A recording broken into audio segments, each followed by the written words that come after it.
Our next tropical storm update at 12:15. Bulletins at once. I'm Charlie Davis. Lassiter is Radio 970 WFLA. 10.5 minutes after the hour of 12 noon.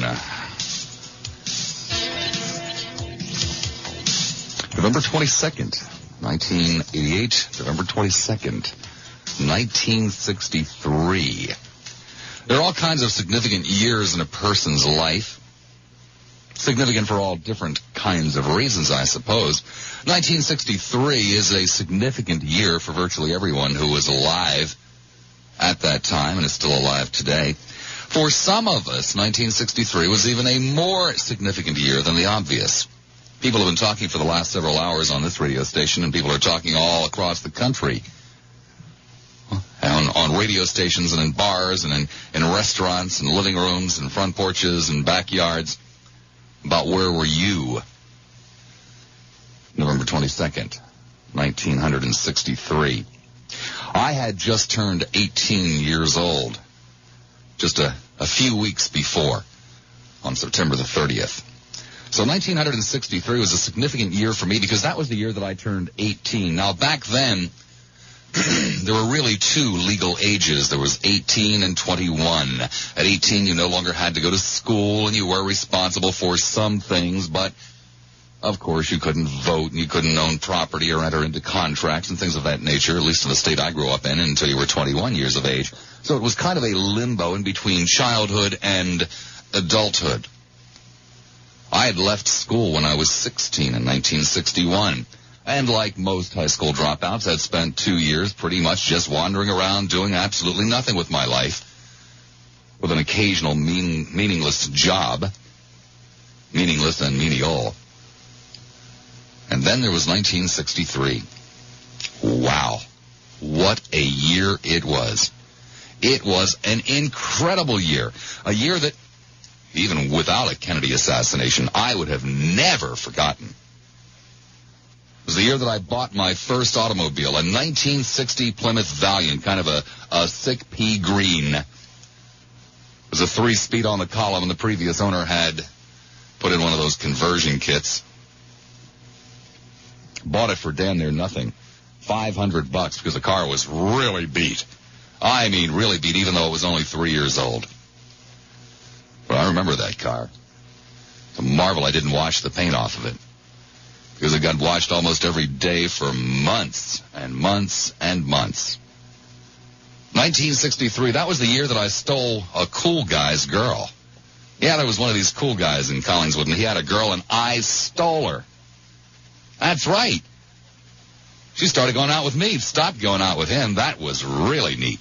Whoa. He eventually stole her back, but that's beside the point. I remember that summer. Ah. Fantastic. That summer I lost my virginity. That's something to remember. No, not with a cool guy's girl, but with someone who I never even knew her name, and an apartment that I didn't really know who it belonged to in New York City. It was all very strange. 1963 was the year I was propositioned for the first time. Unfortunately, it was by a member of the same sex. 1963 was the year that I hitchhiked back and forth across the country, not once but twice. 1963 was the year I spent my first night on a park bench. Spent my first night on a beach. It was the year I first saw the Pacific Ocean. 1963 was the year I got my own place. I didn't want to get my own place. I had to get my own place. Turns out that it was a shabby little room next to the bathroom. Fortunately, I didn't have to walk. Residential hotel in downtown Camden, New Jersey. What made it extraordinary is that it was directly across the street from the Cooper Hospital. Cooper Hospital is where I was born. The delivery room literally overlooked this building that I ended up living in 1963 at the age of 18. I mentioned that room because a lot of things were going to happen in that room. It was in that room that I first read in a column written by Earl Wilson about some weird English musical group called the Beatles. It was in that room that I would spend November 24th, 25th, 1963, glued to a little black and white television set. November 22nd, 1963 was just an ordinary day. At least it started out as just an ordinary day. Because of the events later in that day, there are some things I would remember about it that I might not otherwise. For example, in Camden, New Jersey, it was a relatively warm day for the latter part of November. Temperatures probably in the upper 50s or low 60s. The sun was shining. No doubt I woke up somewhere in the neighborhood of 8 o'clock. It would have been my usual waking up time. No doubt I watched the last hour of the Today Show. I used to love doing that. No, it had been an extraordinary year for me. A year of sex and drugs and rock and roll. Almost a young man's dream come true. I had seen people and places and things that nice boys from Collingswood, New Jersey were not meant to see. Only a few months earlier, I was in New York City and I saw people tying off their arms with little rubber hoses and putting makeshift needles into veins and throwing up and doing it all over again in an hour or two. I witnessed a gang rape. I begged for food and money out on the streets, slept on park benches, was propositioned by gay guys, lost my virginity, smoked my first joint, did my first serious heavy drugs. That summer I'd talked to trees. I'd also communicated with nature out on the west coast of this great country. I had been through the Rocky Mountains. I had been through some of the great cities. It was an extraordinary year. Just a few months earlier. It was a very, very different America than the America that exists today. Things like segregation were still a fact of life for millions of Americans. Millions of Americans could not even vote, literally, or attend the school of their choosing, or even sit down at a lunch counter. There was growing concern about some place called Vietnam, but only among a handful of people. Most people just ignored it. There were new words and phrases and names cropping up all the time. Things like civil rights and Timothy Leary and tune in and turn on and drop out and something called the Southern Christian Leadership Conference and a man named Martin Luther King Jr. They were in the news more and more and more back in those days. The king of rock and roll was home from Europe out of uniform. He was back home from the army. But guys like Simon and Garfunkel and Bob Dylan and even a group called Peter, Paul, and Mary seemed to be getting far, far more attention on the radio than the king of rock and roll. My goodness, he was starting to push 30. He was an old dude. The 1964 model cars were in the showrooms. It was the kind of America where people paid attention to such things. It looked like it was going to be a very promising year for Detroit. I had my eye on an Oldsmobile Starfire convertible, had a list price of about $5,500. That was almost the top of the line, if indeed it wasn't the top of the line. Other people were looking at cars like Corvairs and Mustangs, other such things.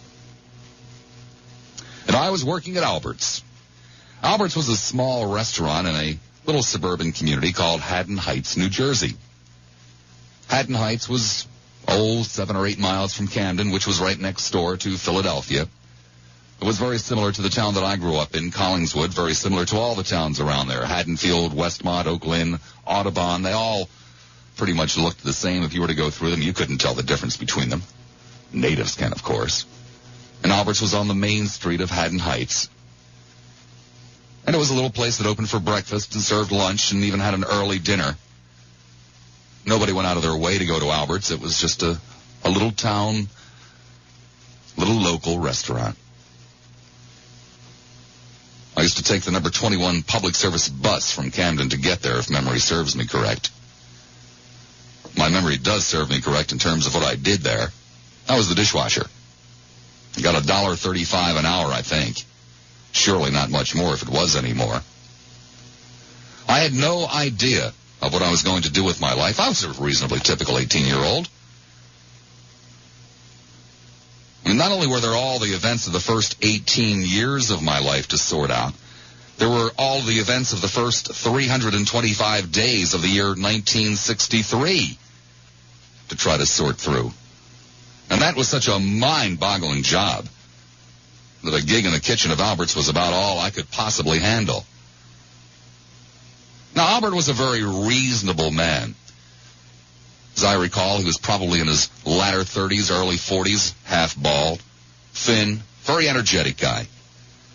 Albert had, so the story goes, worked for a corporation someplace, had a usual corporate-type job, shuffling papers around, and he couldn't take it anymore, so he quit and he opened up his own little restaurant right there in Haddon Heights, New Jersey. And it was a reasonably successful little restaurant.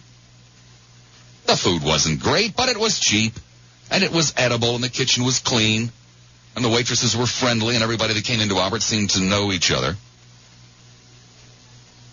He did the cooking on one side of the double doors that led into the kitchen from the outer restaurant. I washed away on the other side of the double doors. Now, Albert liked to talk while he worked. Albert liked to discuss the issues. It was an all but impossible task until I arrived, since very few people that worked at Albert's in the kitchen could discuss the issues with him. They didn't read the newspaper. They didn't watch the evening news. They didn't subscribe to Time magazine. I did. They didn't have much to say about the civil rights movement or that problem over in Asia or the ramifications of talking the steel companies into rolling back their prices. But I did. And Albert would stand over at his workstation cooking away all day, and I would stand over at my workstation washing the dishes and talking the day away. Made it go much, much more quickly and much more pleasantly. It was somewhere around 1:30, as I recall. I couldn't tell you the exact time if you put a gun to my head. Albert was just about finished up with a luncheon rush, and I was still up to my ears in dirty dishes from that rush. And we were jabbering back and forth about something or other. There was this little wooden shelf up to the left of the big stainless steel workstation that served as my area of employment. And on that shelf was a radio, kind of one of those cheap Art Deco kind of radios that you would have had back in the late 1940s. With some plastic fake chrome and made out of, as I seem to recall it, a burgundy-colored dark plastic. That radio was always tuned to radio station WIP. Now, WIP was the kind of radio station in Philadelphia that your parents would have listened to. But in 1963, a hip young dude did not want to listen to WIP. But then Albert wasn't a hip young dude. Albert was a parent, and it was his restaurant, and it was his radio. And usually the radio was on just barely enough to realize it was on, not really quite loud enough to listen to. Not quite loud enough to listen to. And somebody came running into the kitchen and said, "Oh my God, the president's been shot. Turn up the radio." And I was the one who was working closest to the radio. And I reached up and I turned up the volume just in time to hear the announcer say that they were going to switch to Dallas, where a terrible, terrible thing had happened. The President of the United States had just been shot. When I initially sat down to make some notes to talk about that day, my first impression was that at the moment that we turned up the radio, everything came to a halt. And thinking about it, that's not really what happened. Actually, everything went into slow motion. Albert kind of stopped cooking. I slowly cleaned up the dishes as we listened to the radio, waited for word from someplace called Parkland Hospital in Dallas as to how the president was. Suddenly those waitresses and other kitchen help who never really seemed to have anything to say about anything that was going on in the world outside of their own little sphere were passing comments. Everybody hoped that the president would make it. Some people were talking about how much they admired him. Other people were talking about how much they disagreed with him. But that had nothing to do with the man being shot. That wasn't right. And then it suddenly started to dawn on us. These kinds of things did not happen in America. Damn it, this kind of stuff did not happen. This was the kind of stuff that happened in South America and in Southeast Asia and sometimes even in Europe. But this kind of stuff didn't happen in America. There must be something awfully, awfully wrong. And at about that time, people started to wonder, my God, is this the beginning of a war? Sometimes wars start with the assassination of a leader. And so we listened all the closer to the radio. And then something in the neighborhood of a half hour or so later, there was the report, the initial report that, indeed, President John F. Kennedy, John Fitzgerald Kennedy, was dead. Then the world did come to a halt. Albert's was a classic Haddon Heights type of building. It was double-wide store. The exterior was colonial, if you will, early American. When you walked into Albert's, on the left-hand side was a luncheon counter with those little stools that spin around. And in the center of the store and then off to the right-hand side were tables and booths. And basically the people up and down the street would come into Albert's for a quick lunch, and they would sit at the counter. And the men and women who were shopping or taking care of business who had stopped in for lunch would sit at the booths and the tables. Albert's did a hell of a lunch. The lunch actually lasted till about 2 o'clock on most days. Well, suddenly the orders stopped coming in, but the people were still there. But slowly, one by one, they got up and left. We moved the radio out into the front of the restaurant. And the kitchen help, dishwasher included, were permitted to come out and sit at those stools and listen to the radio with the customers. There were probably about half a dozen of us who actually worked at Albert's, and probably another half a dozen customers who just could not leave, who just sat there. Occasionally there would be a sentence uttered, but primarily it was silence. Waiting for the air raid sirens to go off, waiting for somebody to come on and say, gotcha, practical joke, waiting for we didn't know what. Just sitting there. Somewhere in the neighborhood of 3:30, as I recall, Albert said, well, it's not right. We should all go home. We're not going to do any business anyway, and I don't want to do any business. Not today. And so we started to close the place up, and the customers left, and it was just Albert and the crew doing the final touches. And as we started for the door, Albert said, I don't think I'm going to be open tomorrow. I'll pay you, but don't come in. We're not going to open. It's not right. And we said, okay, and started for the door again. And Albert said, wait a second. I don't think it's right to be open until after the funeral. So don't come back to work until after the funeral. The day after the funeral, we'll open again, if everything's okay. It was a strange day. A day that started out just like any other kind of day. Maybe even better than most, since it was really beautiful weather for that time of the year. Nobody knew when they went off for work that day that life would never again be quite the same. Never, ever again. Some people say we lost our innocence that day. Maybe we did, maybe we didn't. I don't know. Who really knows for sure? Strangely enough, many of the problems that we talk about today existed then. Maybe not on quite as large a scale, but they existed. I remember getting on the bus, the car was gone by then.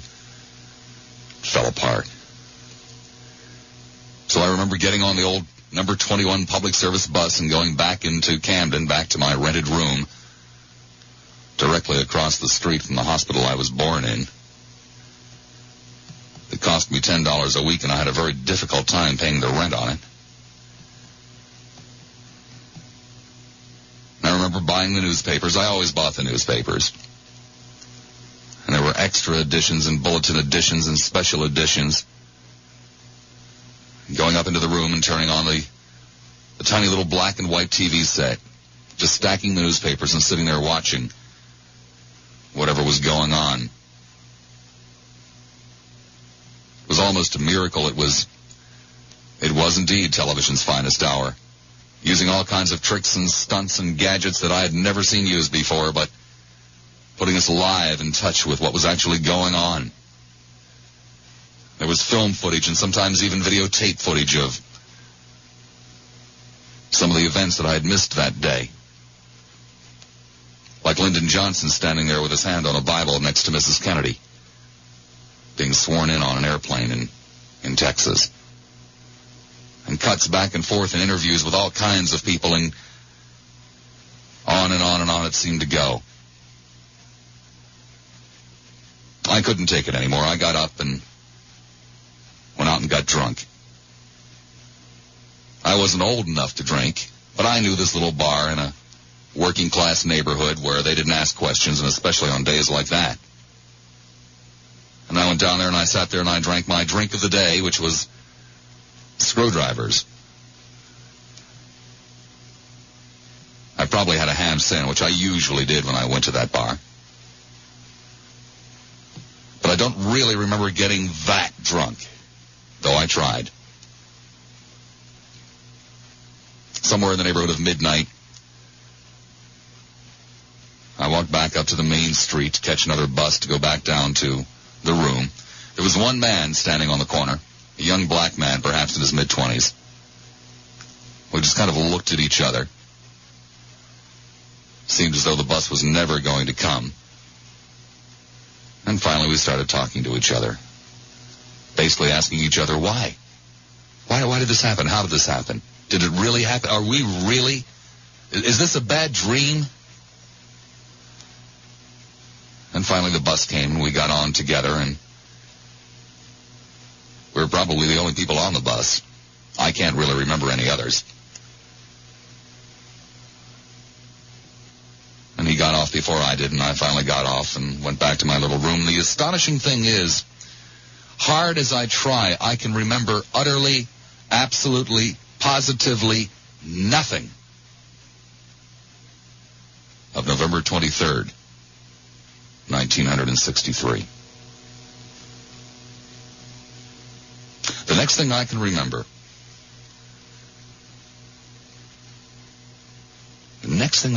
is laying across the bed again on a bright sunny morning, not quite as warm as it had been November 22nd, several degrees cooler, watching television, the preliminary ceremonies for the funeral, and then a cutaway to Dallas, because they were going to be moving that awful man, that terrible, awful man who shot the president and caused all of this grief and aggravation. What a strange couple of days. Almost immediately, there was all kinds of crazy talk about conspiracies and plots and cloak and dagger kinds of stuff, and they were blaming everybody from Khrushchev to Castro to even people in our own government. There was even talk about Lyndon Johnson. And we still didn't know if we were going to war. We still didn't know if the country was under attack. We just didn't know what was happening, and it was awful. To tell you the truth, 25 years later, I still don't know what to think. I have no idea.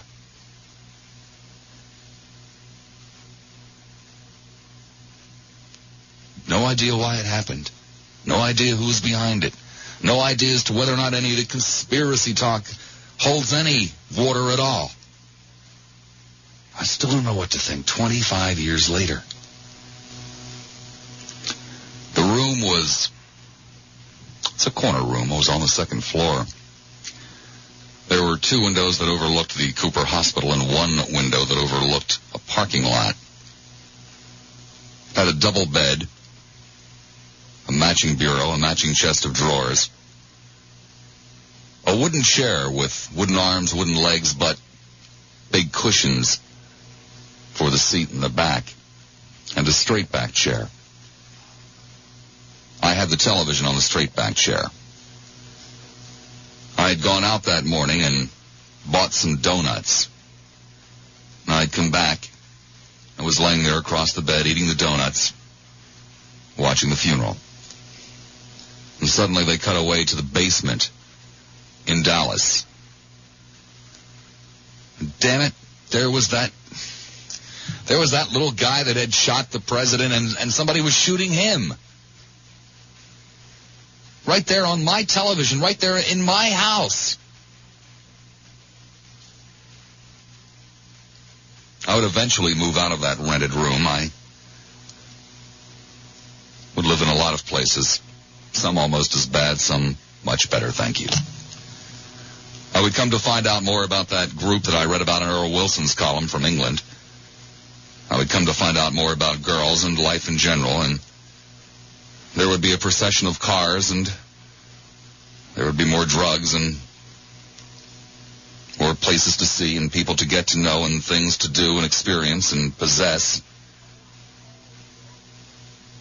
There would be any number of unforgettable days in my life. It was the first day I worked on a radio station. I will never forget it as long as I live. Came several years later, 7 years later, in St. Thomas in the Virgin Islands. It was a memorable day. There was the day when men walked on the moon, where for hour upon hour upon hour again I sat glued to a television set. My nerve ends tingling, my flesh wet with sweat and anticipation and excitement and fear, waiting for a couple of human beings to set foot safely on the moon. There were wedding days. I remember them both. It was the day that my mother died. A very, very strange day. A day that started out pretty much like any other. A day where I was shooting a television commercial and got a call right in the middle of the commercial that my mother was about to die. And looked around at all the people who had worked all afternoon for the miserable television commercial that now depended upon me and didn't know what to do. There was the call that came many hours later that she had actually died. Oh, I'll never forget that. Suddenly a thunderstorm arose. The clock started ringing off the hours, and the shutters were blown open by the breeze as the phone rang with a call that my mother had finally passed on. It was a day I shall never forget. But somehow none of these days really ever approached the emptiness of November 22nd, 1963, the uncertainty, even the fear. I shall never forget that day as long as I live. Nor will I ever understand it. I know that it changed my life, but I don't know how. I don't know what would have been had the events of November 22nd, 1963 never taken place. I don't know what would have happened, but I know that it's not the same. I don't know if it's better, I don't know if it's worse, but I know that it's not the same. That angers me. It's not fair that somebody played with my life and with your life and maybe with the entire world. Nobody's supposed to have that kind of power. Nobody's supposed to be able to have that much of an effect. No, I didn't like John Kennedy. I didn't support him in 1969. I didn't like him in 1963. I thought most everything he got involved in was stupid. I really disagreed with many of his policies. About the only things that I really liked were the way he talked down the steel barons and made them roll back their prices. That seemed kind of neat. And I liked the way that he dealt with the Cuban Missile Crisis. Although at the time I did not understand, I did not realize that we had the Soviet Union ringed with missiles a hell of a lot closer than 90 miles, thank you. And I assumed that they were putting the missiles there because they wanted to go to war, and that they really were planning on taking out Chicago and Philadelphia and Miami and Atlanta. But that's beside the point. That's all in retrospect. I liked the way he did that. I liked the way he stood up to them damned Russians, made them take their missiles and made them go home. But that's about the only thing I liked. But damn it, you don't go shooting people because you don't agree with them or you don't like some of the things that they're doing. These were disagreements. These were differences of opinion. And I couldn't understand this little wimpy guy bringing his rifle to work and hiding behind the boxes and shooting John Fitzgerald Kennedy. I mean, I would have much preferred Richard Nixon. There are no two ways about that. But even by 1963, I was beginning to concede that, well, at least the Kennedys were interesting. They were good press, and my mother liked them.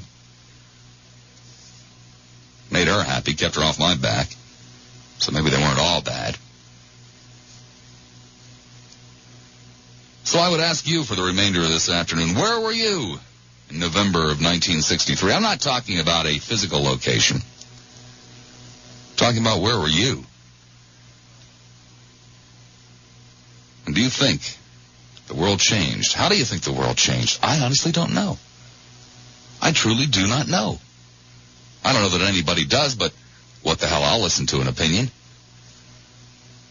I won't shoot you for it. Might shoot you down, but I won't shoot you.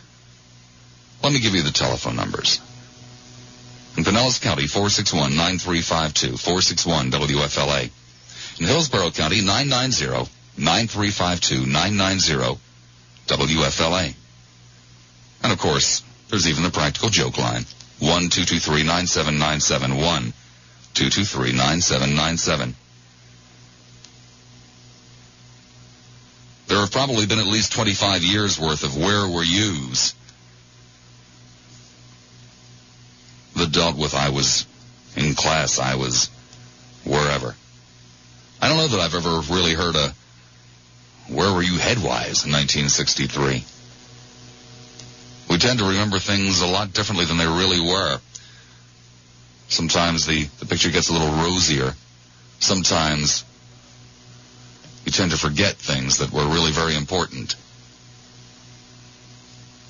But there were kids doing drugs in 1963, and there were anti-war protesters, and there were all kinds of things going on, many of which are still very major problems today. I don't know that the world would have been any better had John Fitzgerald Kennedy not been assassinated. I don't really know how it changed because he was. I just know that it did change. I don't know that we lost our innocence on that day. I know that we lost a president.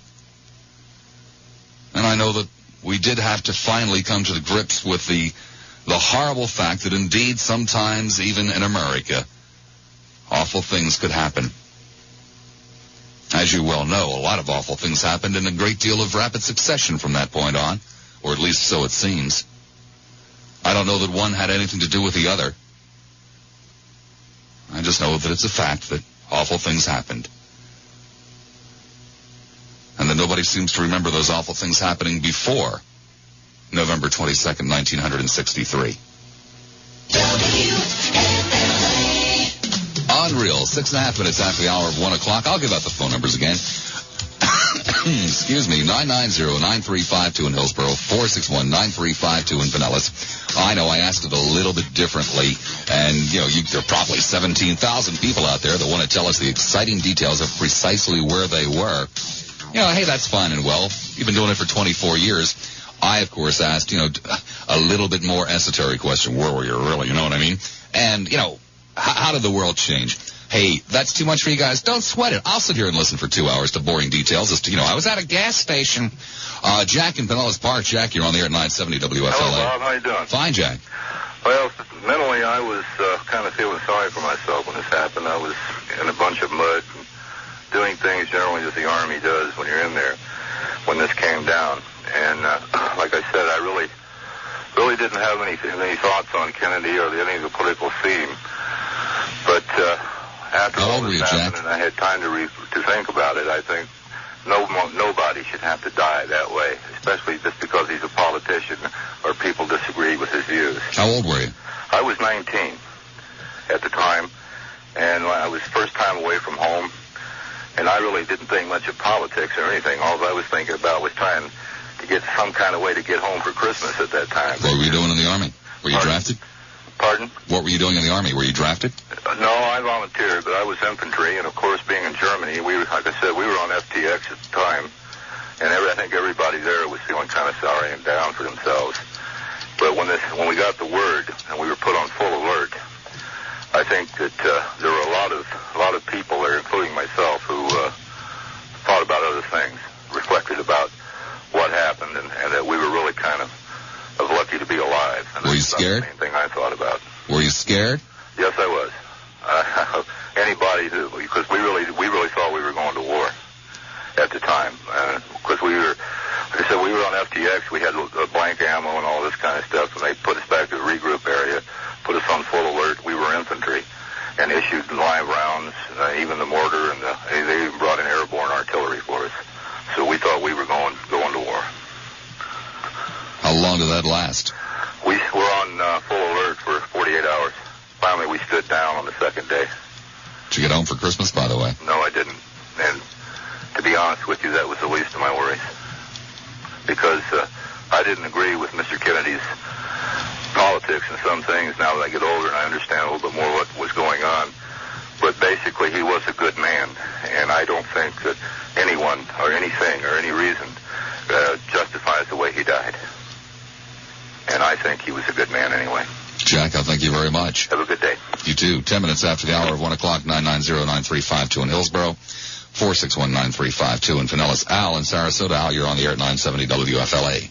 Bob, how you doing today? Fine, thank you. I'd like to commend you on an excellent memory listening to the radio. I really can't imagine how somebody can remember all those details, but you did, and you stirred up some of my memories. Where I was at that time, without giving a physical location, I was 14, and as any teenager is, you're very emotional about everything that comes along in your life, whether it be love, death, or anything that happens to you. And when the news came, I was more or less in a deep state of shock and I got very, very depressed. And I kind of lost my innocence then, not sexually, of course, but I lost my emotional innocence, and I was really. I really believed at that time, and looking back. What do you mean by that? What? Because I'm always hearing that term. That was the day that America lost its innocence. What exactly? Excuse me. Do you mean by that? That I think we all realize as Americans that no institution or person was invulnerable, and I think looking back on that, the violence we've had in our society since then, that. After that one day, at that time of my life, it was just an extreme shock as it was for other people. I just realized that no person, government, or institution or individual is above being harmed by someone with just a little, slight bent or whatever. And, that may sound kind of crazy, but it's not a definition of loss of innocence. I'm just saying from my interpretation of it, from what I observed. And, I'd read in history books when I was in class about, Lincoln getting shot and other presidents being assassinated. It didn't hit home. It really didn't. It was like in a book and far away. You never realized it. But then when it happened to John Kennedy, boy, it really hit home. And I realized that, with all the protection that was afforded him, somebody who really had a problem got to him for whatever reason. And I think Ford and Reagan have realized that even with the protection they had, somebody's, could still get to them. How do you think the world might have been different the last 25 years had that not happened? I you ever agree. think about that? Yes, and I think we have become more numb to the fact of there's violence in the world. Someone goes and shoots up a McDonald's in California, and someone comes into a classroom and kills people. It's like, well, okay, so what that used to else happen. New? That used to happen. Yeah, it really did. Well, I didn't seem to with such frequency. Do you think? I don't think so. With such frequency, I'm not sure it was reported with such frequency. Yeah. I'm not sure that it was reported with such graphic detail. Yes. But I remember vividly, again, back in the summer of 1963, I actually knew two people who ended up murdering for no reason under the sun a human being and stealing a few dollars from him. That was not unheard of by any stretch of the imagination. And your comment about how everything was brought to us live in our homes, I think, with the development of media and instant communications, perhaps you're right. Perhaps things haven't really accelerated, but they've been brought right to us immediately live on the spot. I don't ever recall anybody being shot in my living room before. Well, you've noticed that. But, I really, since then, that was a change in my life about my attitude towards society and things like that. One interesting point that you brought up about the image of Johnson in the airplane taking the oath. I watched a program yesterday on Kennedy. I can't remember which one. There's been so many in the last few days, but it was pointed out that I guess under the Constitution, if a president is assassinated, the vice president automatically assumes the presidency, and he doesn't need to be sworn in. But it was their understanding that Lyndon Johnson was a stickler for protocol, and he wanted to demonstrate to the people that somebody was going to take charge, that the world would go on, and the United States was in a presidency. Well, it was also very important for the world to see the picture of Mrs. Kennedy standing next to him to relieve some of those immediate rumors. Yeah. That Johnson was somehow involved in this assassination plot. Yes, you're right. But it was just a very interesting point that I had not realized, and even though I learned it in school, I just had forgotten about it. But very interesting. Bob, thanks for your time, and enjoy your day. I appreciated your time. Thanks for yours. Be good. 990-9352 in Hillsborough. 4619352 in Pinellas. Jack in St. Petersburg. Jack, you're on the air. Hi there, Bob. Hi, Jack. Doing fine? Good. I guess I was kind of out of the mainstream in 1963 in this country, kind of like I am today. It started for me a long time, though, before Jack Kennedy was shot. I remember I lived in that part of the country. I was born in Fort Worth, Texas, and I remember when I was a little kid, we'd go to like a department store, and I would notice, I would just hold my mother's hand and walk into the elevator, and I'd notice that there were two water fountains.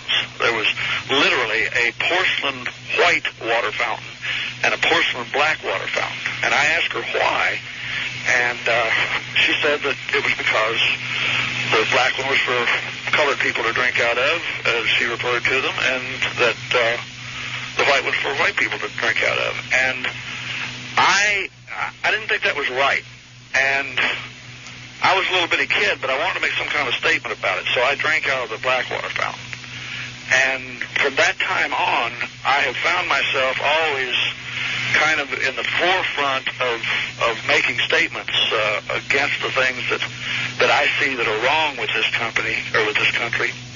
And along in the early 60s, about the time that Kennedy was shot, I was just as much out of the mainstream. I was down in South Texas in what they call the lettuce strikes with migrant farm workers and that sort of thing. But that was the main difference between then and now. I think there's a lot wrong today. There was a lot wrong then, but there were just more people for some strange reason back in the early 1960s who were willing to say, hey, there's something wrong here.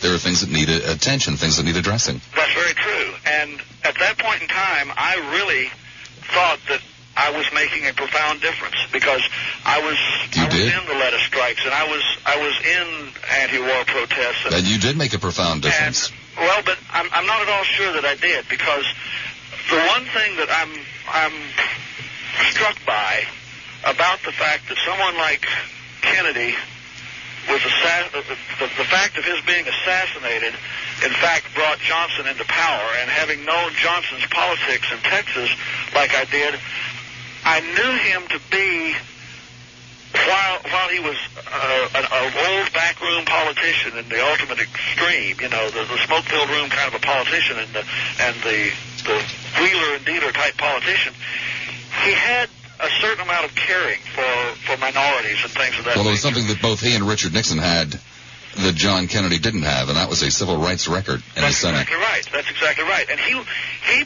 perpetuated the civil rights reforms that were brought about in this country and unfortunately have recently been decimated by the current administration. And back then, as I say, as far out of the mainstream as I seemed to be from the standpoint of of the numbers of people who held my views versus the number of people who didn't seem to hold a view, or at least if they held it. Jack, let's wrap it up here because I got to move along. Okay. My simple point is that then, as now, I was simply out of the mainstream. Today, we are in a situation where all the things that we strove for in the 60s and the early 70s are being systematically wiped out, whether it's Jack, at that point, or anything else. Jack, at that point, I got to break in. I thank you very much. Fred in St. Petersburg. Fred, you're on the air. I remember that day very well, Bob. Well, I'm sure you do. Where were you coming from, though? Well, he was the first president that I ever voted for. And I remember at that time, Nixon and Kennedy, it was a hotly debated contest, and as everyone knows, a very close one. And that's when I had been raised more or less in a pretty strict Republican right wing, I guess you'd call it, family. And I had made a decision that I was going to vote for Kennedy, and I remember discussing that. Well, I should think so. It was Kennedy who was much more the right-wing politician than Nixon was. Well, to some if you'll degree, recall. To some degree, he was. Yes, indeed. It was Kennedy who had affiliated himself with Joseph McCarthy. It was Kennedy who ran around screaming "missile gap," and the Russians are coming. The Russians are coming. It was Nixon who ran around saying, "No, no, no, that's not true." Mellow out. Well, I felt that he was a leader, though. And I guess many people did. He won the election, even though it was narrow. He did win. I was 23 at the time that he was assassinated.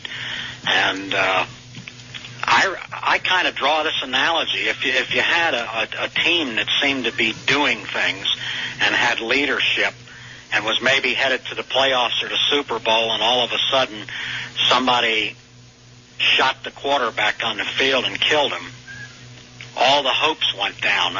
It was like it took the heart and soul out of a feeling in this country, and there has been a change. What is that change? How is the world different? Oh, boy, that's a very difficult question to answer. I feel that it's a great deal more unsensitive. I think there's a feeling of more selfishness than was prevalent at that time, at least in my feelings. I don't know. There may be people that didn't feel that way at all. But I felt like that we were accomplishing things. We were trying to live up to our Constitution, our Bill of Rights, freedom for all, regardless of race, creed, or color. At least that's the feeling I had, and I felt that kind of went away in a very unfair way. There was fear of the unknown, a very deep hurt, kind of a feeling of being lost, not really knowing what to expect next, having read about assassinations in history with other presidents. Do you remember November 23rd? Do I remember the day? Yeah, the day after. The day after. I have utterly no... I mean, I can tell you the color and the pattern of the wallpaper on the room that I lived in, but I cannot tell you anything about November 23rd. I remember watching television probably more than I ever had in my life then, because the coverage was extensive. There were a lot of theories as to what had happened. Of course, a lot of confusion. And the country, I think, was really in deep shock. It was a very hollow feeling. I don't know, that's probably not the right word, but that's the way I felt, like something that was for the good in our country had suddenly gone permanently, that it wasn't going to return in the same manner. And I think that's, to some degree, has happened. And then after that, of course, the other series of events with Bobby Kennedy, Martin Luther King, it was like the bad guys were winning. I don't know how to explain that. I don't know. It was 1964 that we passed the Civil Rights Act. It was 1965 that we passed the Voting Rights Act. It was 1969 that we put men on the moon. It was a pretty interesting decade. Oh, it was. But most of it was after Kennedy's assassination. Bob, I felt that things were going in the right direction. And maybe that is a little bit of a mirage, but I felt that we had a leader then, and I think a lot of people did, that was somebody that, in general, we could trust. I'm sure a lot of his decisions have proved not to be good, but I think it was the things were done in good faith and not in a dishonest or end-run type deal, like we've experienced with Watergate and then on to Iran-Contra, subverting the government.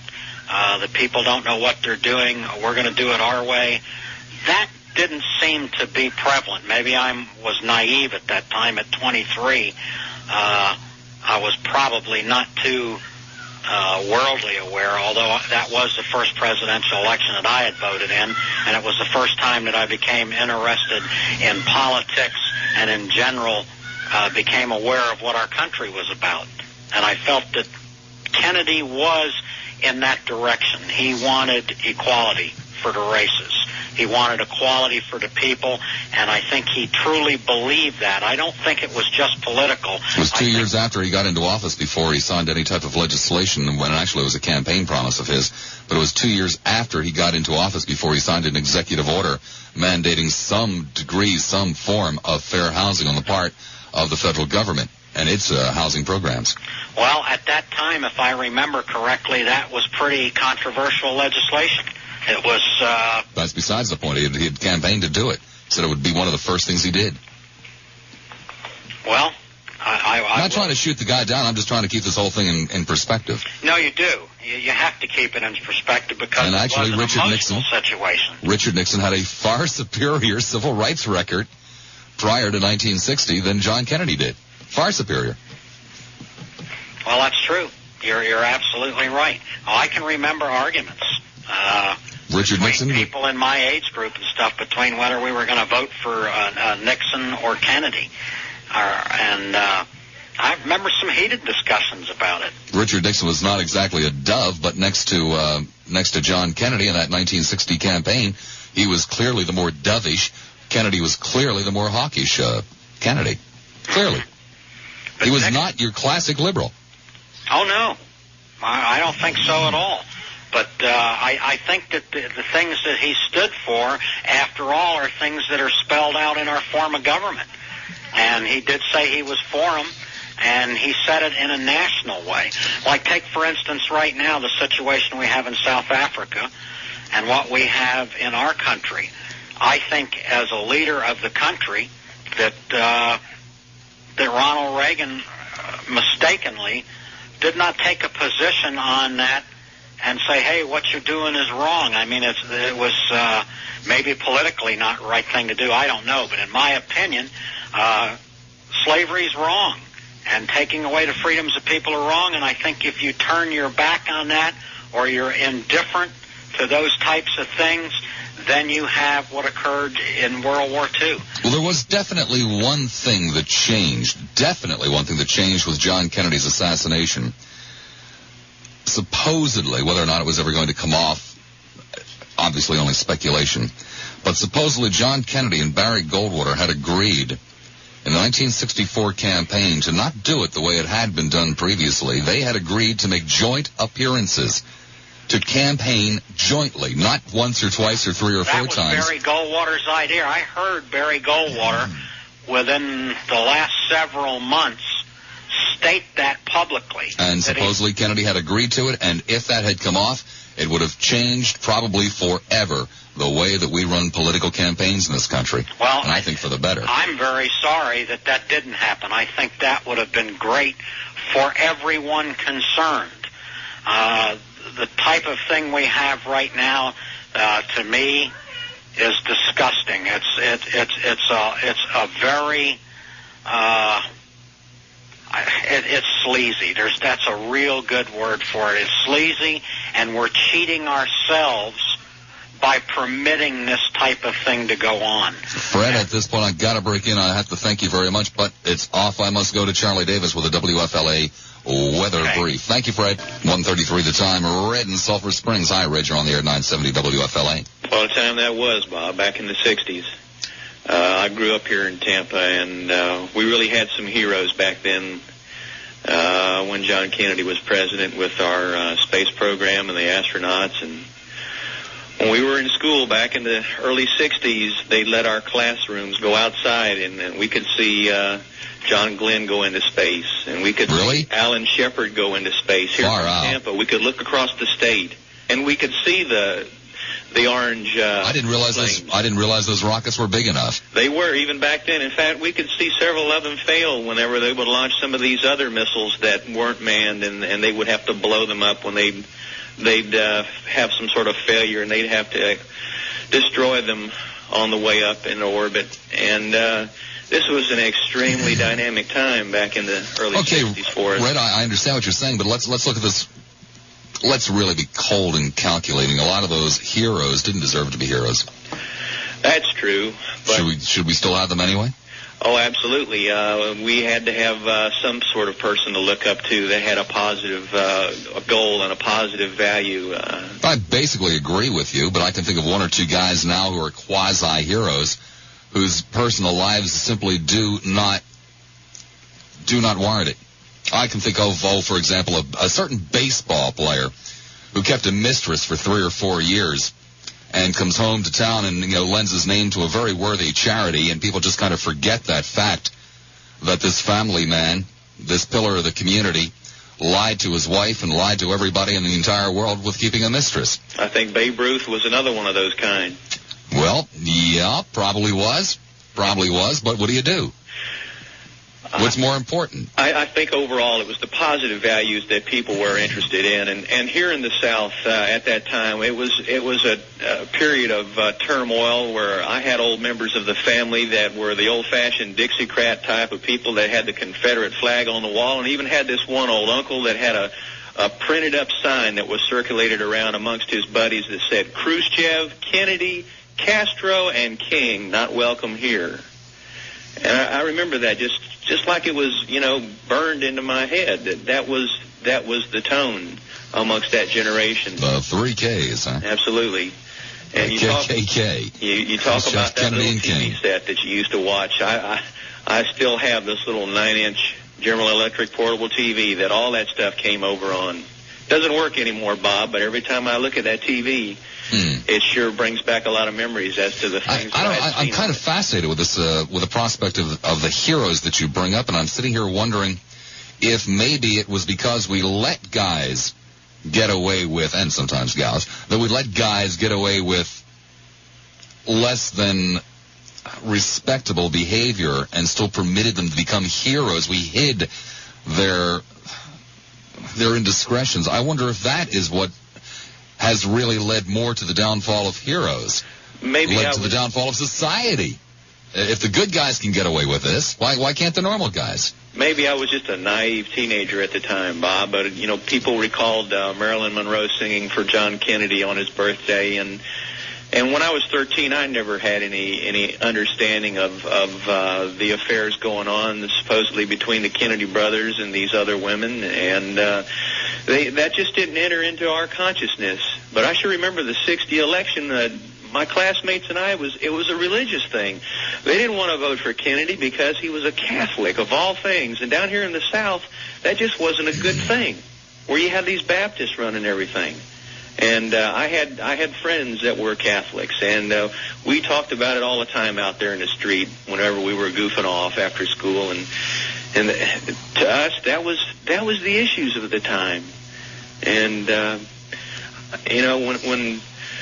when those days passed, it just seemed like we were still hung up in the 60s. We were still craving that dynamic force that was generated at the time, and it just seemed like the country just hasn't been the same since then. Do you think it's more a case of the turbulence of the 60s was triggered by John Kennedy's assassination, or was this turbulence already built in and John Kennedy was just the first casualty? He was just swept along with the tide, I believe. So in other words, we didn't lose our innocence on November 23rd or November 22nd, 1963. It actually happened sometime prior to that? Yeah, it was in the pipeline at the time, and I'm afraid he was just, part of the debris that was swept along with it. How long do you think it had been in that pipeline? Since the mid-50s that I could see. I sure remember... I think you're right. I remember people being thrown out of the Palace Theater downtown because they wanted to sit in the white section, and these people were black. I think you're right. And that's what changed America. And I just don't have any more to say, Bob. I'm enjoying your program, and I'll sit back and listen to some of these others. Thank you very much, Red. Okay, bye. 2 lines available, both in Hillsborough, 990-9352, 990-WFLA. Ron in St. Petersburg. Ron, you're on the air at 970 WFLA. Yeah, thanks for taking my call. I was 13 at the time, and it really baffled me and confused me because, I guess I picked up the vibrations from all the adults, okay, and it kind of astounded me. As a kid, you realize nothing like this happens. You don't think nothing like this happens, but the leader of our country got killed and all that. My real question is, though, do you think, apparently Oswald didn't do it from all the reading I've been doing and all the talk shows I listen to. No, I disagree. Oswald, from most of the people who have done serious work, was involved to one degree or another, for sure.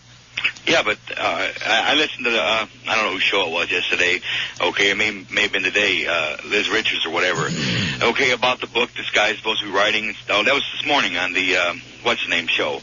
Alan Gardner and Company. Yeah, okay, and it was very informative and really left a big question in my mind.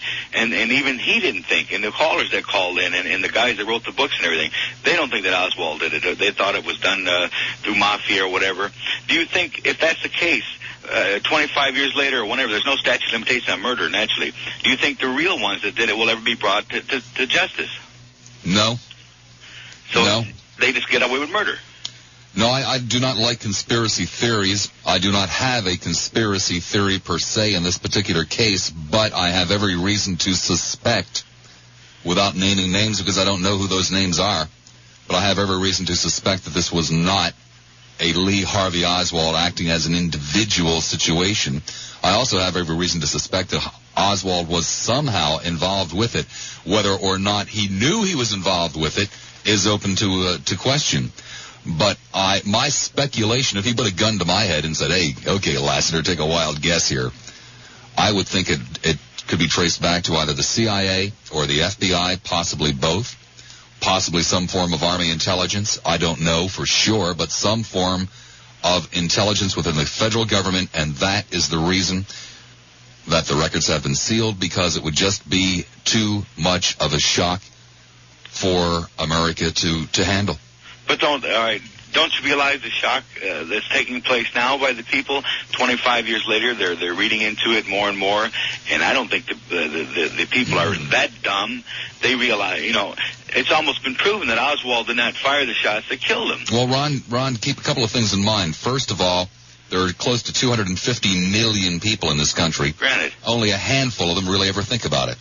So there are only a handful of people, such as yourself, who sit down, give serious consideration to it, who maybe even go out and buy the books and read them, and maybe even sit there and make your own notes and try to come up with your own scenarios as to what could have happened. However, if this information does exist, and if it were brought out and laid on the table, then you'd have 250 million people aware of it. You would have 250 million people who no longer had any faith, hope, trust, confidence whatsoever in their government. You think we don't get anybody to show up to vote now? Wait and see what would happen in the next election after that. Yeah, I can imagine. It's, I don't know, just like day in and day out, you talk to people, you hear people say this about this guy, this about this one, and this. I personally think he would have been the finest presidents we ever had. And then there's another horrible possibility, Ron. Then a great debate in the nation would begin. And there would be, believe it or not, literally a group of people who would sit back and say, well, I don't like this, but all things considered, I think the people that assassinated the president had the best interest of the nation in mind. And they would justify that assassination. And what that would in essence end up doing is make it so much easier for the next time a group of lunatics decided that the best way to deal with a president that you didn't like his opinions and ideas was to blow him away. So then if the real truth came out, it would just blow the American people away. They wouldn't know how to handle it, apparently. I think so, even though I'd like to know the real truth. Yeah, just like I stated, that you hear every day someone bitching about this one or doing this or I didn't do, and you ask 90% of the people that you talk to about the presidency and the elections, you ask them, do you vote? Well, no. Well, then I tell them, shut the hell up. At least I went out there and voted, okay? And my wife, okay, we voted, and everybody I know, my friends and stuff voted. It's just disgusting, and I'm still in a state of shock to realize we're letting this happen in the great USFA. This don't happen in other countries, or it's supposed to happen in other countries, not to us. And it makes me wonder and worry, was my little old vote worth it? Okay, was my wife's vote worth it, or whoever voted? You know, because I don't know. It's sickening. Well, I know there is one thing that we delude ourselves into believing, and that is that participation used to be much, much better, even just a few years ago. And one of the things that we found out in this current election is that voter turnout could be compared with voter turnout back in the 1920s. It's been that bad for a half a century at least, and maybe even longer than that. Oh, well. All I can say is I've got to hang in there and do the best I can as an individual, okay, and try to persuade people to do what I think is right. But I don't know. It's hard to believe this is the United States of America. Hey, I want to thank you for listening to me as long as I did, huh? My pleasure. All right, be good. You too. Bye. 990-9352 in Hillsborough, 990-WFLA. Pinellas, one line open, 461-9352, 461-WFLA. No real rhyme or reason. Obviously, the 25th anniversary of the assassination of John Fitzgerald Kennedy. I was hoping, and so far so good, that we might be able to avoid the usual, well, I was sitting in class, while I was, typing up a letter from Mr. Jones, that these things are important, but it's even more important to know where the hell you were really at on that November day 25 years ago, if you know what I mean by where you were really at. Charlie Davis standing by with the WFLA Weather Brief. Charlie. News Radio 970 WFLA. Bob in Tampa. Bob, you're on the air at 970 WFLA. Hi, Bob. How you doing? Fine. Hey, got a question. Sure. Who really gives a damn? Who really gives a damn about what? About John Kennedy. I don't know where I was at 2 years old. I was 2 years old when this all happened. Mm-hmm. But growing up, I heard about how great of a president he was and everything, and it all ended up, from what I could see, is he botched the Bay of Pigs. He had no human rights campaign going. The only thing he had going for him, he was pretty and he got on TV, one of the first presidents that got on the television. Mm-hmm. So, who really cares? Well, I think you ought to care. Well, I think you ought to care a great deal because, you see, back then, in the 1960s, you're, obviously an 80s kind of guy, but back then in the 1960s, people didn't routinely take shots at presidents as they now do. Ronald Reagan has had shots fired at him. Jerry Ford has had shots. Who in God's name would want to hurt Jerry Ford? I mean, come on. Has had shots fired at him. It was a different world, my friend. Well, and I would think it would behoove you to try to figure out how you might get back to some of those things, like not taking shots at presidents. I understand that all, but if you really looked at his record, the only thing he had really going for him was his charisma. I don't believe we're talking about John Kennedy's record so much as we're talking about the fact that a president of the United States was assassinated. Right. There has been no president, including, Ronald Reagan, who I couldn't disagree with more, who has deserved to be shot. Well, I tell you Hoover what, didn't if I was deserve one to of be the guys shot. on the beachhead of the Bay of Pigs, I might take a pop shot at him. Oh, really? Sure. Interesting. Being in the position Well, what they is that? were... I was under the impression that the guys on the beachhead at the Bay of Pigs were freedom fighters. These were people who... Are you telling me that you would like to join freedom fighters fighting for democracy and then have me believe that you would also assassinate the duly elected head of a democracy? No, I didn't say that. Yes, you did. I would like to take a pot shot. That didn't mean I would do it. because democracy doesn't mean a damn thing to you. What I'm saying is the animosity, I'm sure those people sitting on the beachhead in Cuba... I don't give a damn about those spicks. If they're the people that did it, I'll run every damn one of them out of the country. So none of us Americans were on that beachhead. Is that what you're telling me? Yeah, that's exactly what I'm telling you. That's not true. Yes, it is true. I know people that's been on that beachhead. Yeah, right. And they Cubans. weren't spicks, whatever you want to call them. Cubans. If they shot my president, they're spicks. Hey, if they messed up my country for a couple of decades, they're spicks. If I'm invited... And a lot of them are still alive. If I'm asked to go into a beachhead to fight for democracy... Nobody asked them to go into a beachhead. They asked themselves. And they were dead wrong. I'm sure they would hate Kennedy with a passion. Well, then I think it would behoove you to go back and withdraw your initial statement about who cares. It ought to be cared about an awful lot, because I would think that we would want to disassociate ourselves totally and completely with any similar group of lunatics who might come back and disrupt our democracy. The point I was trying to make when I said who cares, it's not it's a big deal, but crying in the streets and all of this, hey, there's a point. Well, there's another problem that you 80 guys seem to have, and that is that you just do not understand the value of studying and being familiar with history, my young friend. Because if you want to know what's new, then study what's old. Well, who put us in the Vietnam era? If you want to know the future, study the past. Who put us in the Vietnam era? Sir. Harry Truman. Harry Truman. That's right. You don't think Kennedy had any advisors over there? Yeah, I know he had a lot of advisors over there. If you go in to fight a war, you go and fight a war. I beg your pardon. You see, I didn't even whet your curiosity with that, did I? No, sir. Because you don't give a damn about history, my friend. You see, if you knew anything about history, you would know that in 1949, if memory serves me, it might have been 1950, but 49 or 50, Ho Chi Minh went to Harry Truman and said, please, help us get our country back. For hundreds of years, we have been jerked around by foreigners. Now it happens to be the French. We want a democracy. We want to unify our nation and have a democracy here. Harry Truman said, go to hell, because the French are our buddies. They helped us out, so we're going to help them continue to have their colonial empire. We're going to let the French rob you of your democracy, rob you of your wealth in your nation, enslave you and keep you under the boot, and don't bother me again. Well, Ho Chi Minh took his argument a little bit further up the road to somebody else who said, we think that's terrible. And by the way, it was Dwight David Eisenhower who said over the first military advisors. John Kennedy sent them over in droves. Lyndon Johnson sent over troops in droves. But that's exactly what happened, my young friend. Fred in Anna Maria. Hi, Fred. You're on the air at 970 WFLA. Hey, Bob. Yeah. How are you? Fine. Good. It's a first-time caller.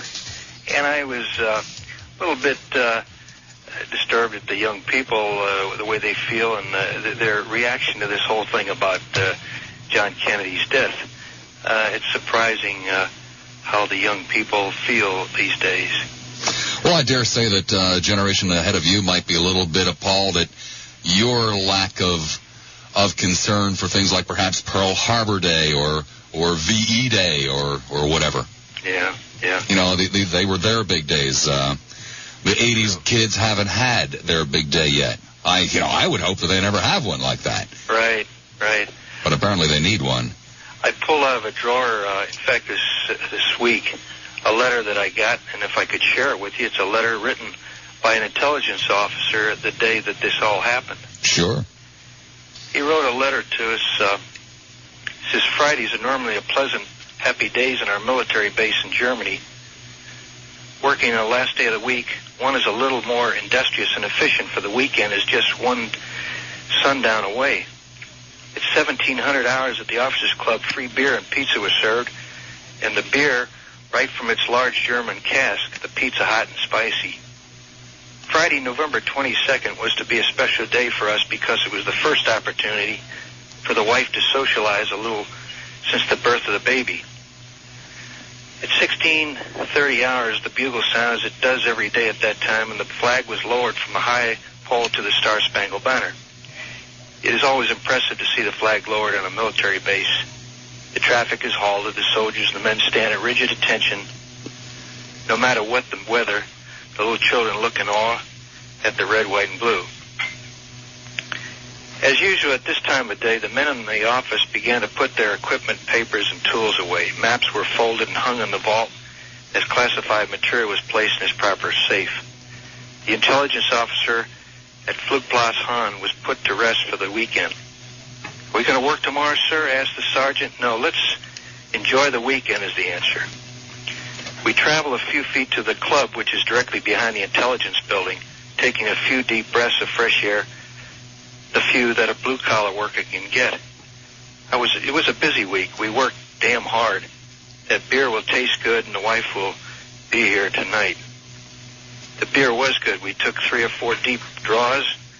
The long, arduous week was behind us. The wife entered and dressed in her new figure, and together we find our friends and settle down at a corner of a bar, drinking, eating, and conversing about the coming parties and soon-to-arrive holiday season. There's Major Housen the weapons officer. We have to talk to him. Although it is a busy Friday, there's a little business we have to settle. One hates to be serious during a relaxing party, but beer in hand, we have to get this business settled, so we settle it. Then back to the group. Are you sure that the German nurse is a good babysitter? We asked the wife. Of course, she says. You don't have to have enough faith in people anymore. The minutes tick into a few hours, and we stroll back to the stage room where a band is arranging the paraphernalia. I got to be honest with you. First of all, this doesn't sound like a letter. It sounds more like a magazine article. No, it's not. It's a letter. And secondly... A good friend of ours. Okay, well... He's still an intelligent officer today. Okay, I'll take your word on that. But I've got to warn you, I've got like 3 minutes. Okay. He has a few more drinks. He said, let's go over and cheer him up. This was the other officer. We go over to Sam and hear what he's saying to the officer next to him. The heart stops, the world stops, and I almost gag on my drink. What is he? No one knows. All that is confirmed is that the president has been shot in Dallas. We have to sit down. My God damn this world. And now a captain is handing a Negro with the saxophone a note. The dark man is trembling. We close our eyes. With a low, quivering voice, the band leader says, "Oh no," and states, "Ladies and gentlemen, the president has been shot and killed in Dallas." That's an interesting phrase right there. Back in '63, we still had Negroes. Yeah. Antagonizing, and that's in the service too. Antagonizing agony, he says. Why now? My God, I can't move. No one moved. No one could. One doesn't know what to do. You bite your lips. Still no one moves. Then everyone begins to leave the room, the club, the base. As we head home, your head pounds in disbelief. There is a wheel in your brain that can't stop turning. Why John Fitzgerald Kennedy? You don't believe it. You don't believe it. But done is done, and you're angry. So angry, tears come to your eyes, and gradually they turn to tears of sorrow for the president, for his family, and for us. You know, I never really stopped to think about the people who were outside of the country. It must have been even worse for them. Yeah. Out of touch. Not really knowing for sure what was going on. Yeah. Wow. Yeah. He said at 16:30 hours, 3 days later, the bugle once again plays at the base. It is heard from inside the church, and over the organ one can hear the Star-Spangled Banner. Goodbye, John Kennedy. Goodbye to our military commander-in-chief, the country's president, the world's inspiration. I choke in my disbelief, but I have to say goodbye. Signed, Bill. Hell of a he's still letter. An intelligent officer, and he's a hell of a letter writer. I'm glad I'm not his pen pal. I couldn't write letters like that. No, I couldn't either. But Fred, I thank you very, very much for sharing it with us. Okay. Take care, my friend. Bye-bye. One line available. It's in Hillsborough County. Bob in Seminole. Bob, you're on the air at 970 WFLA. Good afternoon. Afternoon. Well, I think that the day that John F. Kennedy was assassinated was probably one of the most important days in our history in regard to change in our country. I think, some of the people have talked about it today. I think at that point we lost our American heroes. I think that the way that people viewed politics, the way the press I think the whole country changed. Or actually, we grew up. We all of a sudden, none of the rules applied anymore in ethics. None of the rules applied. We just didn't have the manners. We don't care the way we interview people anymore. We were just, I think we protected our heroes. I'm not so sure about ethics. Yeah, I think ethics changed too. I think that we all of a sudden had more of a self-interest rather than a community spirit. I think that that's when the me generation started. I just felt that, that was, the old American I think patriotic feelings changed. Well, you said that's when the me generation started. Let's see if we can't explore that just a bit. Do you mean that's when the me generation started for everybody? Because up until that point, as long as you were wealthy or powerful, you did whatever the hell you wanted to do, and everybody protected you. Yeah, the naivety also was changed. I think a lot of people became less naive at that point. I know I, for one, became much less naive than Why? What was it that caused you to be less naive? Well, because I realized that this wasn't this world was a lot more dangerous place than I had thought before, and that things happened that I never conceived possible could happen, and that there were fanatic groups and special interest groups that could change the course of history if they wanted to. Well, don't you remember turning on your television back then and seeing, police officers right, sticking dogs and high-pressure fire hoses on citizens of this country who were doing no wrong? Pardon me, now you're talking about before the assassination? Yeah. Okay, well, that was in the name of human, I think that was a fantastic change when I saw that, civil rights and things like that. That's why people were so far. That's why I'm pointing out to you is it was the government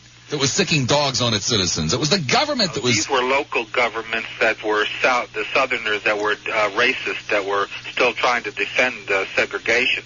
I thought that was extremely exciting times. I thought that the other thing, I think that Kennedy had so much charisma that there were so many people that loved him. I don't think there ever has been a president that I know of that has had as much charisma as President Kennedy, and therefore there were a lot of factions in this country that were very, very scared of the impact that John F. Kennedy had on the American public and on the world, because of the way that people really.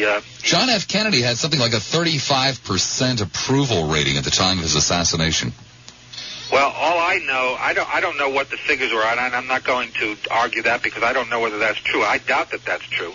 Well, I'm not going to put my paycheck on 35%, but I'll tell you what, I'll put my paycheck on under 40.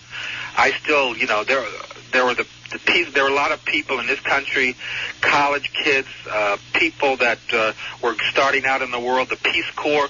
There were a lot of people that were willing to put themselves in an unselfish position in order to make the world a better place because of John F. Kennedy. That all changed when he was assassinated. And I think that we're still going through a change as a result of the assassination, and we're still trying to find our own identity again. And I think that we had a certain identity at the time that President Kennedy was alive, and when he died, we lost that identity, and now we're trying to still redefine what it is to be an American and how we can live and be citizens. I don't think it has been defined yet, and I don't know when it will be. I think that a lot of the things that are happening today are very positive. I think that the skepticism that we have, that the press has, I think that some of the things that are coming out in entertainment, movies and things like that are very good. I think the way we look into the things, the way we distrust all the old establishments and things like that are very healthy. I don't know where it's going to lead. I hope that we get through this transition period and eventually we come back to some type of environment that will redefine morals and what it is to be morally correct. I don't know when that will come, but I think that that's what we're waiting for. Thank you very much, Robert. Okay, bye. Be good. Line open in each county, 990-9352 in Hillsborough, 461-9352 in Pinellas. Mark in Tampa. Mark, you're on the air at 970 WFLA. Hello, Bob. Hi. When I was in third grade when this happened, but you talked about history, and I've read a lot of history, and I enjoy history a lot, and I believe when every civilization has its peaks, and I think when John Kennedy that's when the American United States civilization as we know it, that's when we reached our peak. Well, why not when Lincoln got it then? Why Kennedy? Well, it just seemed like everything was going great. I mean, we had a lot of everything was going great. Are you serious? Well, it was going good in that era. People were fully employed. People were on the average, making pretty good money. Yeah, there were several million Americans who were disenfranchised and were starting to get a little bummed out about it. Well, look, when Lincoln, you had the Civil War that just got over. And what I'm getting at is since he's gone away, I think we were moving up the ladder pretty well when Kennedy was assassinated. And from then on, it seems like it's gone downhill. And you said, how can we get back to that era before Kennedy? And I don't think you're ever going to get back in that era. I mean, you just can't you just can't go back. You got to keep on going forward. And it just seems that, I just believe that when he got assassinated, that's when the United States was at its peak. I mean, we were strong militarily. We could do about anything we wanted to do. Our unemployment, like I said, was low. Our economy was strong, and we were number one in the world. Economy and everything. Economy number one, and military number one. I mean, who can... Well, how could a simple assassination take an entire nation and reverse their course? I just think people got cynical. People got cynical? Are you serious? People are running around today just as blatantly and blindly optimistic as you could possibly hope for. But then? No, now. That's what I'm saying. It's gotten worse. It has not. Nobody questions anything today. That's what a cynic does. He doesn't believe anything. He questions everything. That's not the way people are today. People are quite the opposite. Oh, I think we question a lot of things that goes on. I don't think we were questioning that much in the 50s and 63. There was hardly any kind of, how can I say, any question of government. We believed in the United States of America. We believed in the government. You know, nobody questioned... I beg your pardon. In the mid-1960s, there were families that were split up, that are split up to this day, in great national debates over Vietnam, over civil rights. That's what I'm saying, but that happened after his assassination. Well, it was basically starting at the time. Well, you know, I think if he would have stayed president, I don't think he would have got as involved in Vietnam like Lyndon Johnson did. I mean, why not? Because I think he was smarter than that. Smarter than that? Yeah. And what did he? Well, he was the one that had something like 12,000 dudes over there already. Right, but he sure didn't put over 500,000 more men over there. I think he could have been smart enough to find out that the South Viet leaders were corrupt as heck. And are you serious? He's the one that put them in. Well, I think he's the one that set it up for them to invite us over to help them out. You know, like the Russians did in Afghanistan. Yeah, it was a party I wish we wouldn't have gone to. You know. Well, a lot of people wish that we hadn't gone to it. A lot of them are dead now too because they went to it. Sure. I'm not sure that Kennedy would have kept us out of Vietnam. I just don't think he would have committed the 500,000 troops like Lyndon Johnson did. 200,000 maybe? Excuse me? 200,000? I think there was 500,000 over I know that. I'm saying, would Kennedy have committed 200,000? I don't think so. I think he would have left advisors over there to help them out, made it an Asian boys' war, which it was supposed to be, instead of an American boys' war. And if they wouldn't have won it that way, I think he would have just folded his tent and went home. I think Kennedy was smart enough to see that when it really got big, it was an unwinnable war. I mean, the French couldn't win there. I mean, you know, I think Kennedy was more pragmatic than Johnson was. Mark, I thank you very much. Okay, you have a nice day. You too. All right. News Radio 970 WFLA. Lisa in Clearwater. Hi, Lisa. You're on the air at 970 WFLA.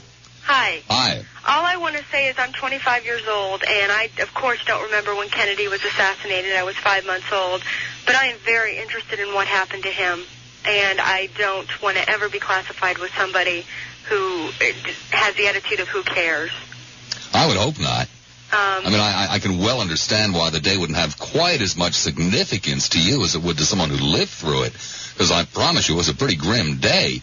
I mean, I literally consider that day worse than the day that my mother died, which is a pretty grim day, too. Well, I think lately I have watched every special there is on television along with taping them because I'd love to show these to my children and have them know, exactly what happened. But I've watched every special on television just to try to understand what the American public was going through because I have no idea.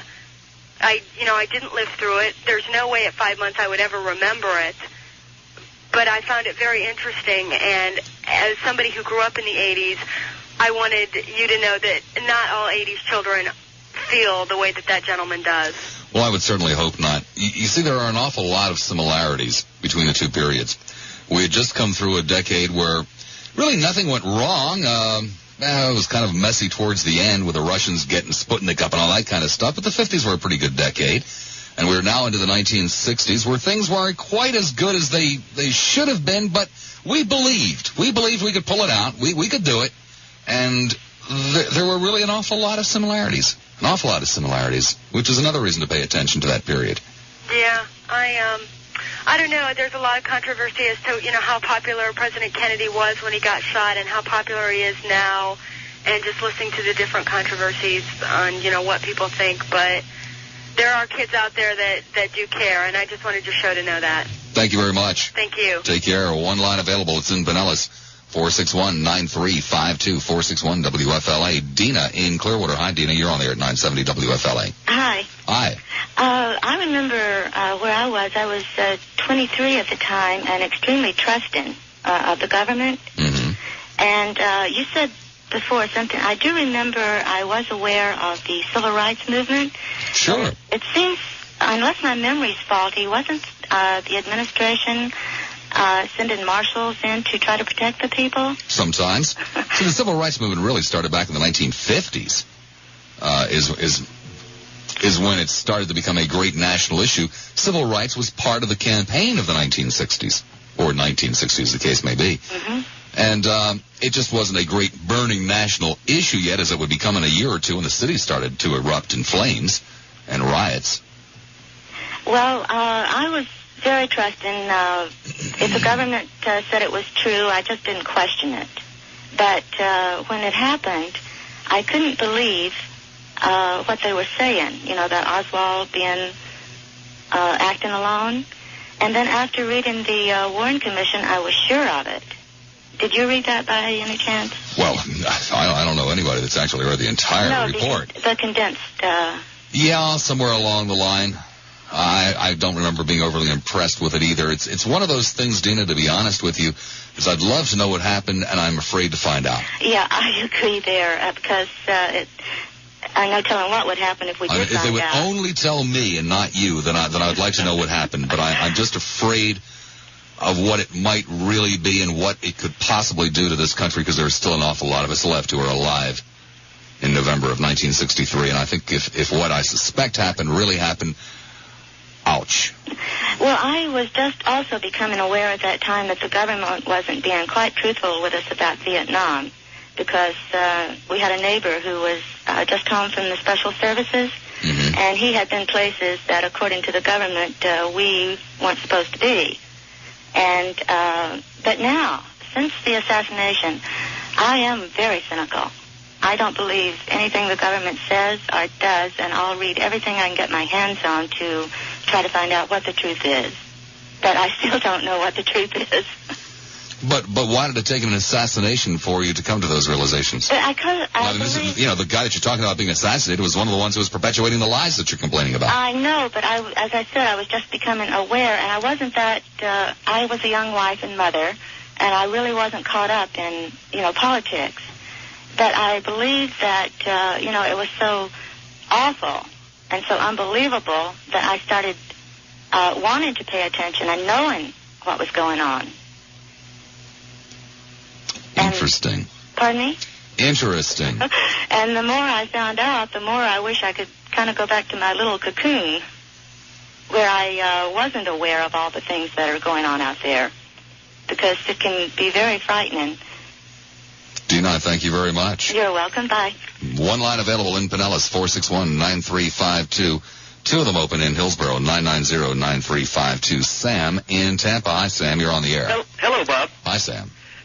What we lost in 63 was, at least for me, very much a personal hero, and I'd like to explain that if I might. Please. In 62, my grandmother in Illinois became very sick, and my mother and I left Tampa, left my sister and father in Tampa. We drove to Illinois to tend to my grandmother, and that was during the Cuban Missile Crisis, and trying to get information from Tampa, knowing that MacDill Air Force Base was there, and if they launched one of these nuclear missiles, it was one of the first things that was going to be hit, was a real frightening experience for me, only being 11 years old at the time. And when Kennedy pulled it off, at least getting the missiles we believed at that time out of Cuba, he became a personal hero for me.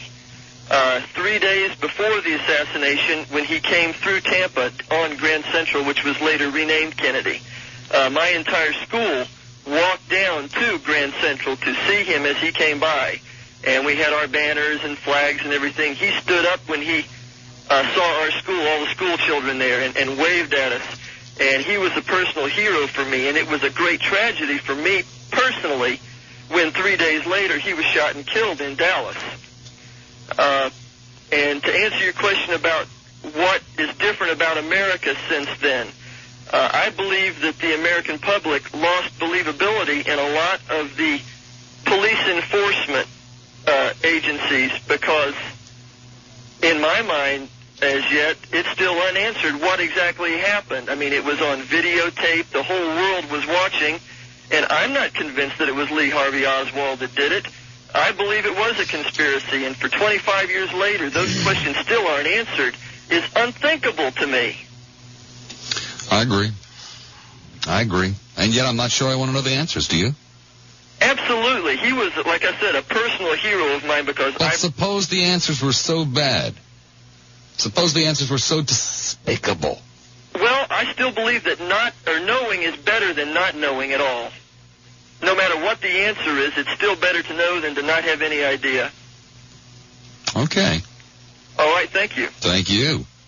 One line available. Nope, make it two in Hillsborough. 990-9352, 990-WFLA, or Richard in Town and Country. Richard, you're on the air at 970. Hi. In answer to your question of what was lost, at that time, the American people had a view of this sort of thing happening in the banana republics. And for an assassination to occur was just so shocking. It combined, it was horror and shock, and it really changed our view of ourselves. Is that because things changed here, or is it because we just didn't? No, the view of people. See, the assassination of previous presidents was rather, far removed. The only thing coming close to the sorrow was the death of Roosevelt, which, he died in office and the nation mourned. Well, Roosevelt also had shots taken at him. Well, so did Truman. But you see, the viewpoint was this. Okay, the whole point is this. In the 50s, we had a very quiet time insofar as the way we view it. Actually, during that time, the government was doing all sorts of things to contain communism that we didn't even know about. Eisenhower became, was the last of the World War II heroes. We got through...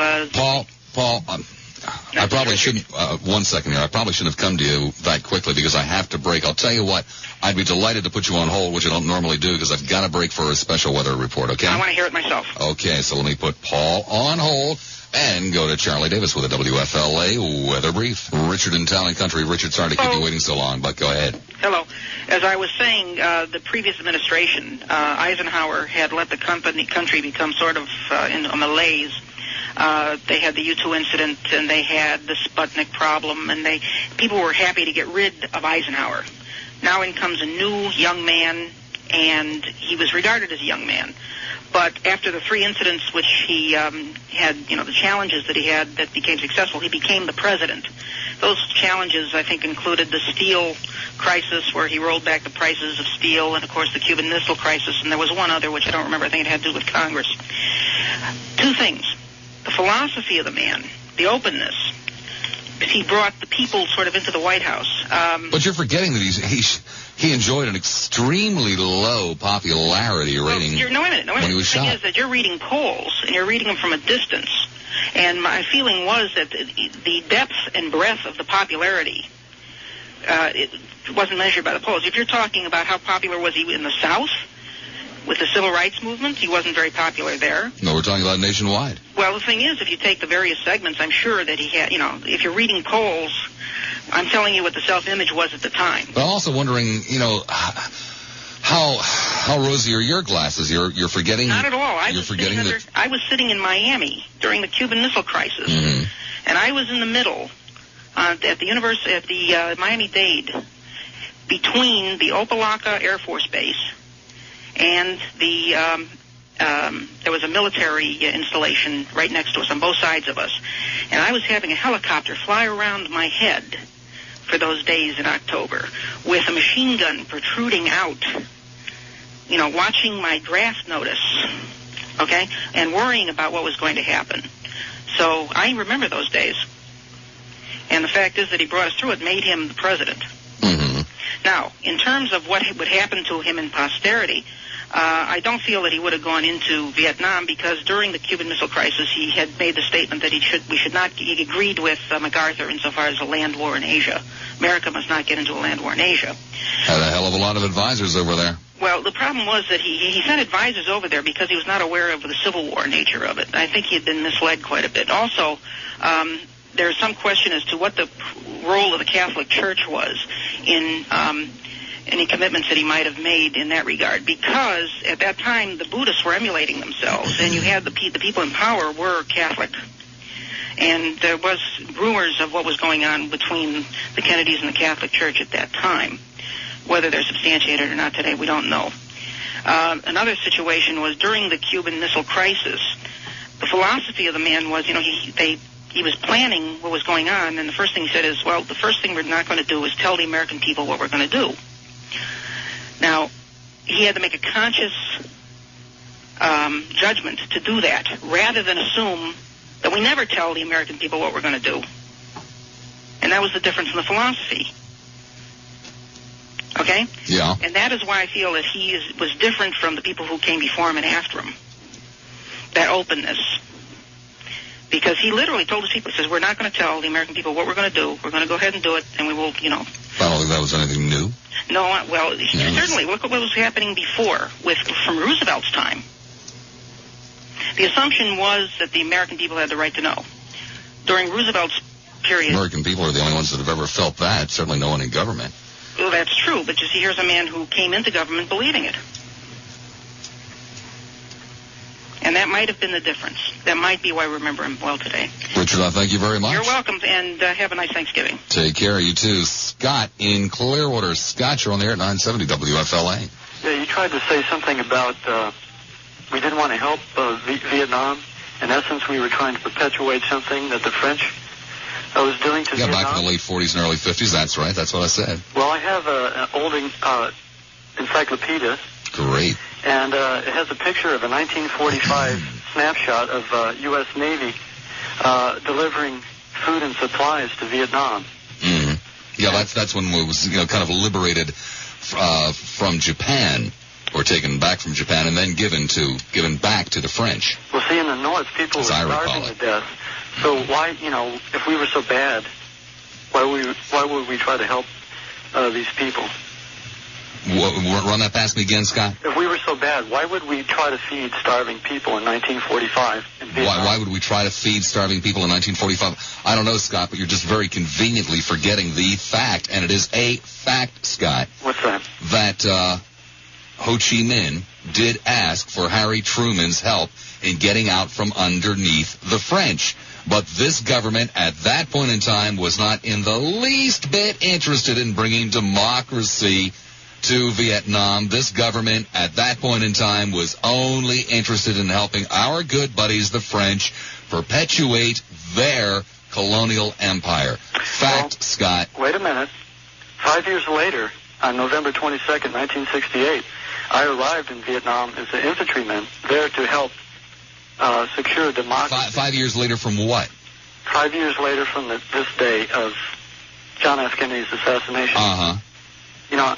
November 22nd, 1968, I arrived in Long Binh Airport there. Great, so? So, I went there to fight for democracy.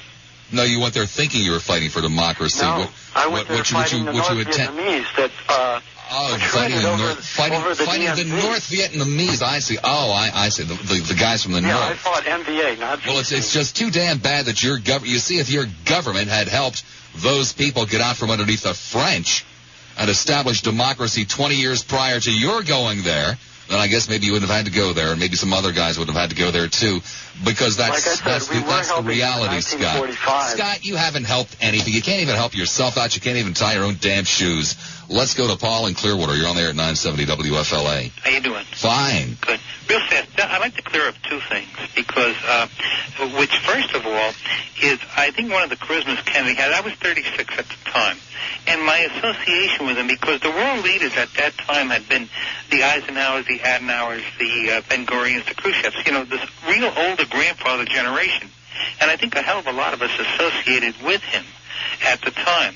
And secondly is this, I don't know what polls you guys are reading. He would have creamed Goldwater.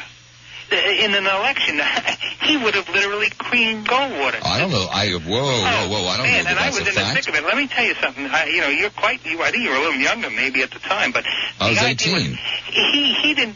the election I really felt would have been another Nixon-McGovern type of thing in reverse. Well, first of all, Goldwater didn't have the nomination for openers. I mean, it was still quite a ways away from the election. But I promise you, the popularity polls had Kennedy relatively low, well under 50% approval ratings. I mean, I just, in a sense, when you say Goldwater had manipulated that particular nomination to the extent no one was going to touch him to get that nomination. No one was going to touch him. Well, he was clearly the leading candidate. He was. But there have been lots of leading candidates 2 years before the election who didn't get it. Well, he won it on the first ballot. I don't think anybody would have touched him at the time, but that's neither here nor there. And another thing is this. Kenny O'Donnell, I think that was his press secretary, wrote a book, and in the particular book, Kennedy was going to ease out of that Vietnam situation in a covert way. I don't know how the heck he was going to do it. He was going to work with the CIA. I know. We elected a guy a couple of years later who also had a secret plan to end the war, and he did, too. It only took him 5 years. Take care, Paul. You guys take care, too. We'll see you tomorrow at noon. Behave yourselves, huh? We're News Radio 970 WFLA, where you get news every 15 minutes, weekday mornings on Gardner and Company.